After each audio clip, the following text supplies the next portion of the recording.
Hey guys, welcome to the Do It Guy. Today I'm gonna show you how to build a carport, how to turn this into this. So let's start with the plan. We had to make a drawing for the city to approve it, and as you can see it's a 13 foot wide and 24 feet long carport. We had to use pressure treated lumber, 2x8s and 4x4s. We had to do some footing, some sonar tubes, which it was pretty easy, nothing hard about that.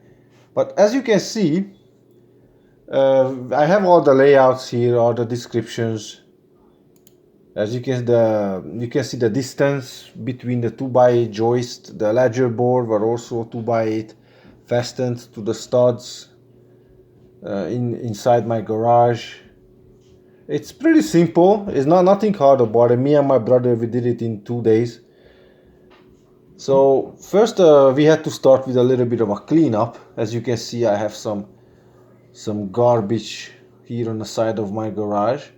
I cleaned it up. I loaded it all on a trailer, take it to the scrapyard, and I got $450 for it. So that was good. And I had some trees that was in the way, so I had to cut them out. With the tractor, a little bit of a help, chainsaw. It was actually pretty easy.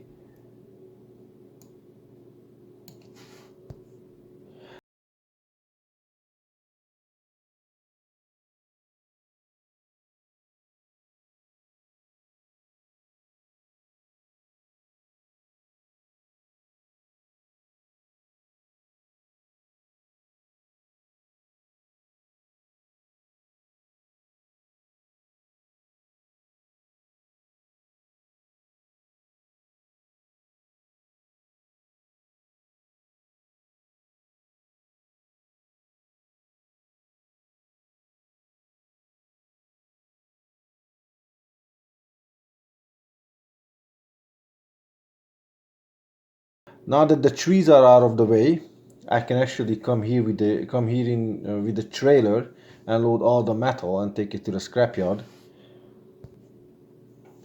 So right after that, I had to do some measurements where the posts are going to be, and the city required me to do a 24 by 24 inch footing, concrete footing, 9-inch high. So I was doing some measurements for that. The digging was easy because I used a backhoe, a small tractor, so that helped a lot. And we just mixed the concrete right in there. We just put the concrete in there, some water, mix it around, and it was pretty good. Right after that, I had to measure out the post, that make sure that they're gonna be straight, they're gonna be in a line. And I use this method of the 3-stick method. I'm not sure what's the proper name for that. You just putting 2 sticks down and put a third one across, and you can move it, adjust it, the side to side, and even the height. You can tighten the line. It's pretty easy, pretty awesome way to do it. It did the job nicely.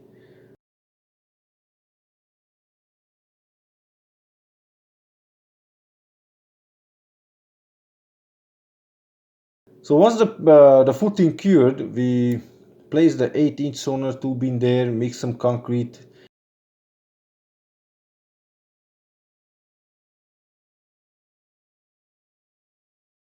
We did some backfilling. We had to make sure that they're nice and straight, as you can see. This time we mixed the concrete in a wheelbarrow because it was easier like this. We filled it up once it dried. Like before it dried, we had to put in the post base. Well, my plan was to use just a full 4x4x8 pressure treated post, but the higher is better, but it was too high and I had to cut it down a little bit because I didn't calculate the sonar tube that's gonna stick out at least 6 to 7 inches. And when that was done, it was time to do a measurement for the ledger board. I put the ledger board 10-11 feet high, so I would have some slope for the snow and the rain. For two guys, it was pretty easy to do. We just did some measurements, a chalk line, and from inside we had to measure out where the studs are gonna be, because you have to screw the ledger board into the studs. We had to use structural bolts. When that was done, I just had to run to Home Depot, pick up some 2x8s, pressure treated 2x8 by 16s and 2x8 by 14s.